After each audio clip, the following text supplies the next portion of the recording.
Research suggests that humans may get tapeworms from eating undercooked beef or pork, as well as contaminated water or fish. After you ingest the tapeworm, egg, or larvae, it may latch into your intestines. Experts say that symptoms are usually mild or go unnoticed,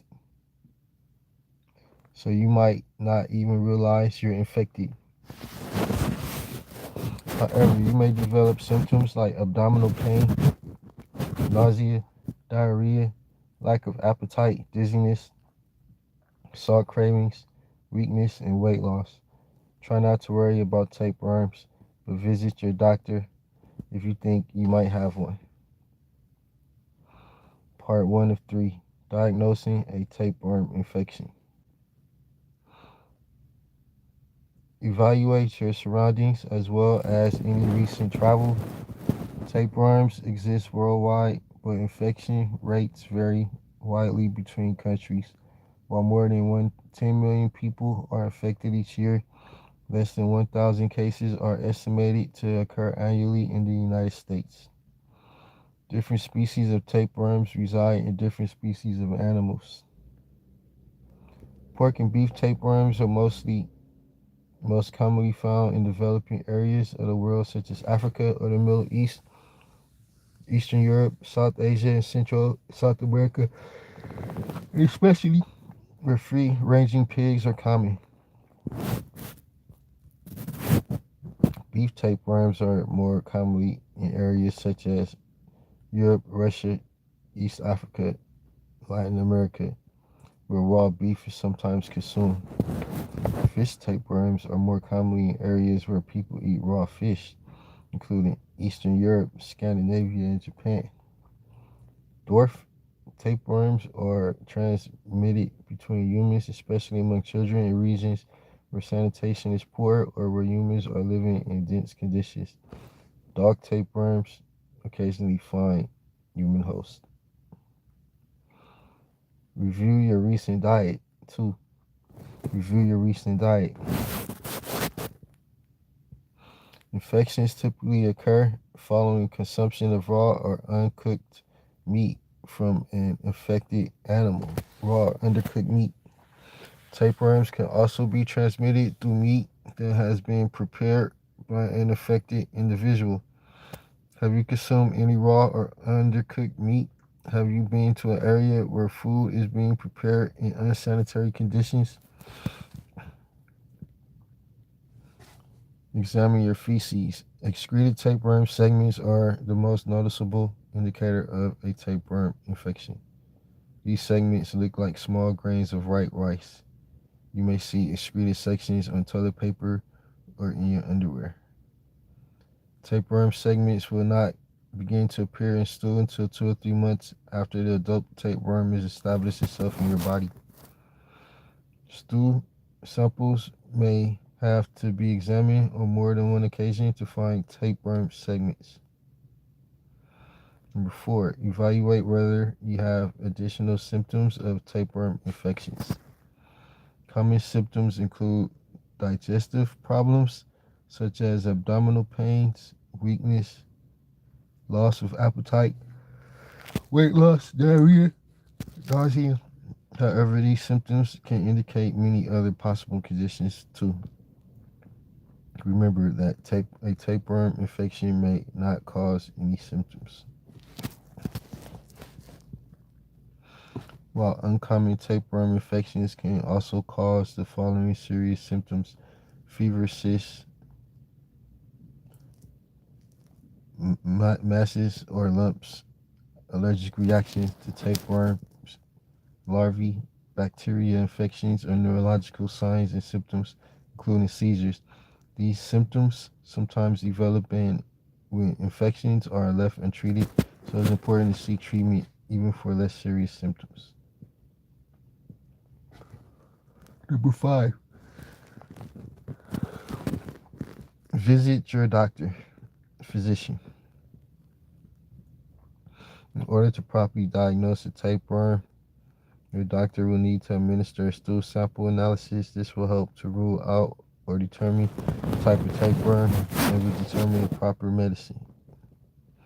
In addition to determining if you have a tapeworm, stool analysis can identify deficiencies in cancer. A blood test may also be able to identify antibodies in the blood of the person who has been affected by tapeworm. 2, 3. Treating tapeworms.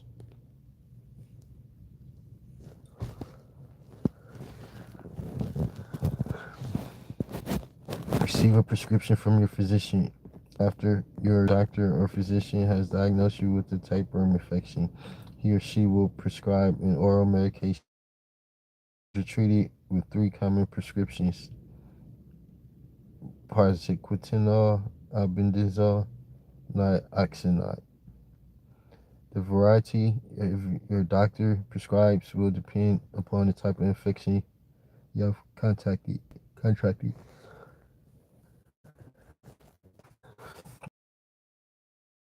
Follow the prescribed regimen. In addition to properly taking your medication, it is important to avoid reinfecting yourself or infecting others.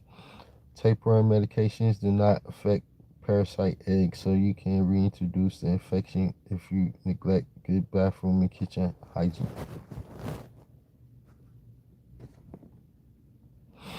If more serious infections such as cysticercosis is involved, your doctor may recommend a longer and more involved treatment regimen. Treatment may include prescription drugs and anti-inflammatory and anti-epileptic therapy, surgery. 3. Confirm that the infection is gone. Your physician will want to reevaluate you after you have been taking your medication for some time. Depending on the severity of the infection, this can be anywhere from 1 to 3 months after you begin treatment. Prescription medication is 85 to 100% effective. Effectiveness depends on the type of tapeworm and the location of the infection.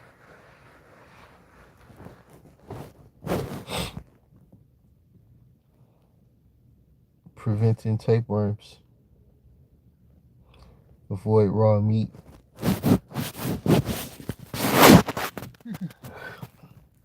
Many different species that humans eat carry tapeworms, including cattle, pigs, fish, sheep, or uncooked meat from your diet is the easiest way to avoid infection. Note that poultry tapeworms exist but are not common in modern farming facilities because the requirements and intermediate insect hosts such as an earthworm or beetle.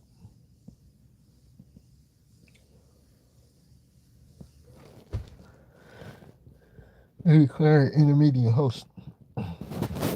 Cook meat properly. When cooking, cut whole meat such as steaks or chops and be sure that the internal temperature of the meat reaches 145 degrees Celsius. Ground meat should be cooked to an internal temperature of 160 degrees Fahrenheit. Freezing meat and fish at temperatures below 14 Fahrenheit for 48 hours will also kill tapeworm eggs and larvae.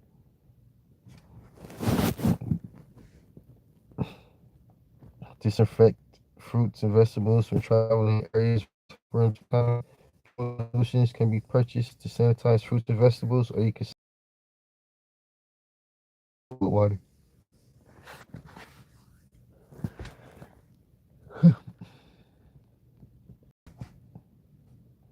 Wash your hands properly before preparing and eating food. After handling raw meat and fish, this will make sure that any eggs or larvae in your hands are not transferred into your food or digestive system.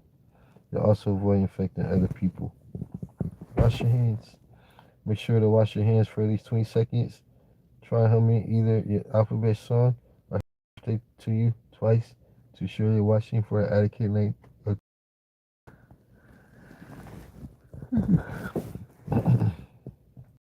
expert Q&A. No questions.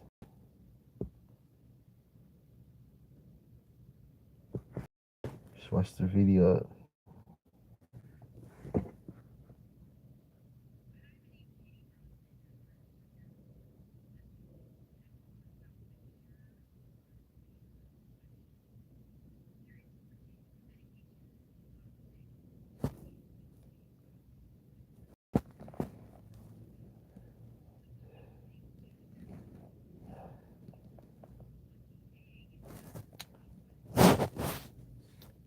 parts of the people.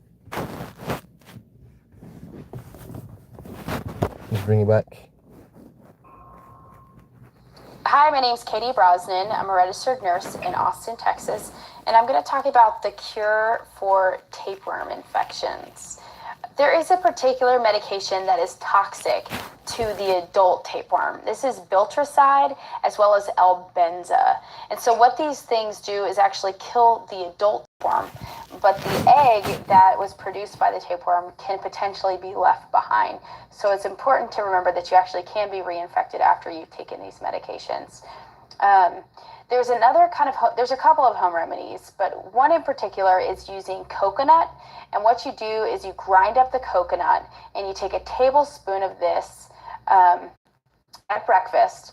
And then 3 hours later, you want to take castor oil and you're going to take 30 to 60 milliliters of this, which is like, a capful. And you're going to put it in 250 mils of lukewarm milk and drink that. And you want to repeat this once a day until the tapeworm comes out. And so kind of what you're doing with this is helping the tapeworm detach from the side of the intestine, and then you're not really giving it something to grab back on, and then it dies and comes out. But it is important to know that there are eggs that could be left behind, so you always want to wash your linens, wash your sheets, have really good hygiene, wash after going to the bathroom and before you eat. And those are some of the ways to cure tapeworm infections.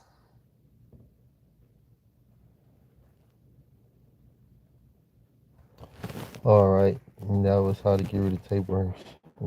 Thank you.